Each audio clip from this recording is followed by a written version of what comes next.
Hi, amazing students. How are you today? Gonna handle that essay. You're gonna do it. Okay, so today we're going to learn how to elaborate on the opinion in your essay. How to elaborate on the opinion in your essay. Okay, so and there's tips and tricks for this, and they're so easy. And once you learn this trick, it's like mind blown. Okay, you can call it a hack if you want, right? Tips and tricks. It's a hack. It's an opinion hack. Okay, so what you're going to learn is how to expand upon that opinion that you wrote in your thesis. Okay, and if you're one of my students, you're probably thinking, wait a minute, Mrs. Flores, you never taught us that hack. But I did about 1,000,000 times. Yeah, that's a hyperbole, but I can do that because I'm a language arts teacher. But anyway, yeah, I did tell you. You just probably didn't write it down or you weren't paying attention. But anyway, so I'm going to teach you the hack for expounding upon your opinion in your essay. Okay? So I read a lot of essays, thousands maybe over the years, thousands at least, okay, where the student simply repeats that little opinion part in their thesis over and over and over and over again, okay, too many times. They don't explain it. Okay, so the opinion part in your thesis, remember the thesis is 3 parts: subject, opinion, plan. The opinion part is just short. It's just a short little truncated, that means shortened. So it's like a snapshot part of your whole opinion. So when you write that essay, okay, that opinion part, short little piece of your opinion. Okay, it's like a general overview of your opinion, and in your essay, of course, you're going to explain a lot more. You're going to go into detail about your opinion. Okay, so that's one problem, is that you just kind of repeating the same thing over and over again. The second is, and this is the bigger problem. The bigger problem that I see is that you don't actually prove anything with that.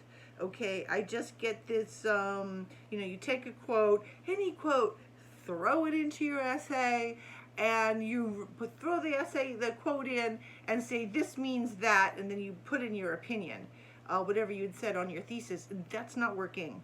Okay, that's not working. And what I'm going to be doing, hopefully I'm going to be dropping another video Monday, June 1st, about how to properly integrate quotes into your thesis. So make sure you look for that. Okay, so what I do see is that just students grab willy-nilly the quotes, they throw them in there, and sometimes they have nothing to do with their opinion at all, and sometimes they just say this shows that, and then they stick in their opinion. Okay, so the first thing you need to do is you need to find a quote that actually matches your opinion. All right, that would be the first thing you need to do. And that's on you. That's on you finding the quote.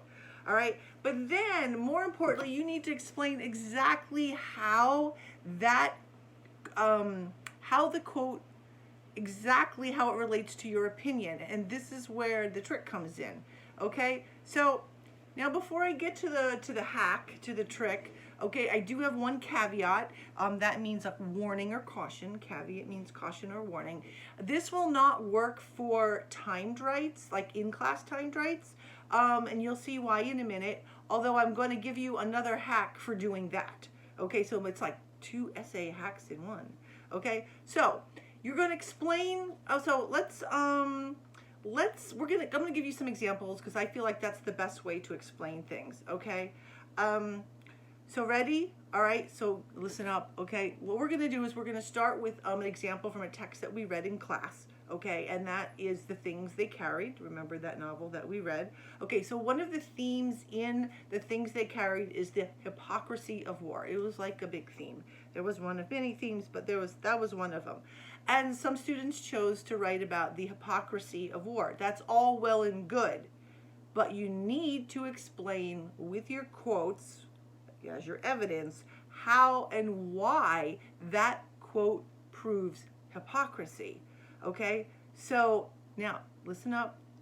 You need to explain how it's a false appearance of virtue or good, how it conceals real character traits, and how it reflects disingenuous moral or religious beliefs. Where did I get all that information? Here comes the hack. I Googled the word hypocrisy. What do you think of that? Okay, so what we're going to do now is we're going to take a quick look at the two definitions of hypocrisy.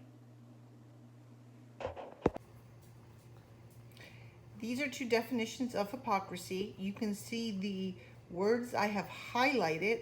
Okay, these came from the just Googling it. There's lots of different definitions of hypocrisy. You can use all of them, but you can see the words that I highlighted will help you improving your opinion, right? You've got words like pretense and virtuous, moral or religious beliefs, principles, you don't really possess it, publicly approved attitude, something desirable, a contrivance. That means it's just kind of false or false appearance of virtue, concealing real character traits, religious and moral beliefs, a dissimulation, that's like lying, pretense or sham. Any of these will help you explain more of how a quote is hypocritical. Okay, is it a religious thing, a moral thing? Is it just an all-out lie? What are they really like? That's how you would prove a quote, or that, you know, war is hypocrisy, or the hypocritical nature of war, is by pulling out that scene or that sentence and explaining how it fits into one of these words.